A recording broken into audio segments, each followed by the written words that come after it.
Menopause is a rite of passage for all women of a certain age, and with it comes physical and emotional changes. Many women are familiar with the changes, but some of the changes will catch them off guard. Hot flashes and night sweats, insomnia, anxiety, depressive symptoms, brain fog. Has so many functions. But according to Dr. Lisa Mosconi and her innovative research, it turns out that these uncomfortable and disruptive symptoms don't come from changes in the ovaries.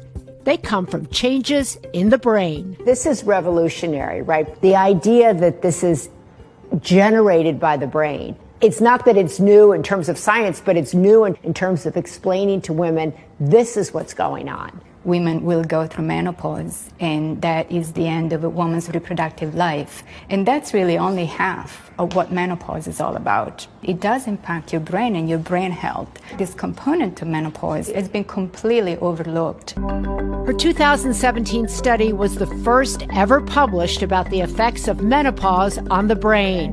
With Mosconi's sights set on the subject, she says her discoveries could be game-changing for women. If you look at the brain and the brain changes that take place as a woman goes from having a menstrual cycle to not having a menstrual cycle, that there is a reduction in brain energy levels, reductions in gray matter volume in very specific brain regions. We see the blood flow to the brain is also impacted. You can actually tell a woman, your brain is changing and we can prove it to you. Yes, and that was wonderful for us because it's about validating what women have been saying for hundreds of years. Until now, women have been given little information on this transitional period, what she calls going from reproductive to productive. And while many might fear the changes, Mosconi says she believes for some women, their brains could actually be better after menopause than before.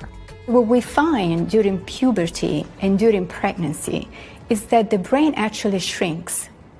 And the shrinkage means that some neurons are lost, and perhaps that's also part of what we're seeing in menopause. All those neurons that are important for reproduction, you don't need them anymore. So you're saying that you have a theory that menopause actually might be good for the brain and that it's a chance to get leaner, and meaner or more efficient. This is something we're testing right now. The menopause brain is a brain in transition, and that comes with some vulnerabilities, but also with resilience. And the resilience aspect has really been overlooked in Western medicine. What do you want people to take away from the menopause brain? Women have been taught to really fear their hormones and doubt their brains.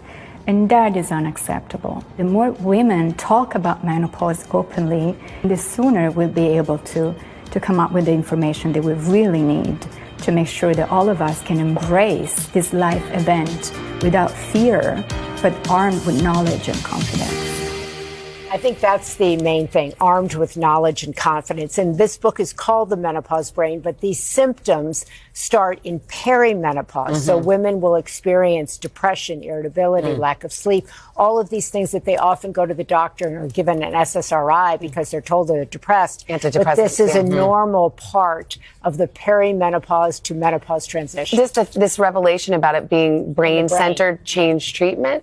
Well, it changes, yes, because it can change when you start, if you choose to start HRT. And there's a window that most doctors believe is a good time to start. And that is a neuroprotector of the brain. And this is a whole evolving area of science right now that is getting a lot of attention and much needed and much overdue. A big spotlight also is on women's health. Yes. You were at the State of the Union where President Biden announced $12 billion so that women can be tested for things that happen to women. This was a huge step. This is a transformative kind of game-changing moment in women's health because women have not been studied. Medication that women take has not been studied on women. Even all the estrogen trials studied on men.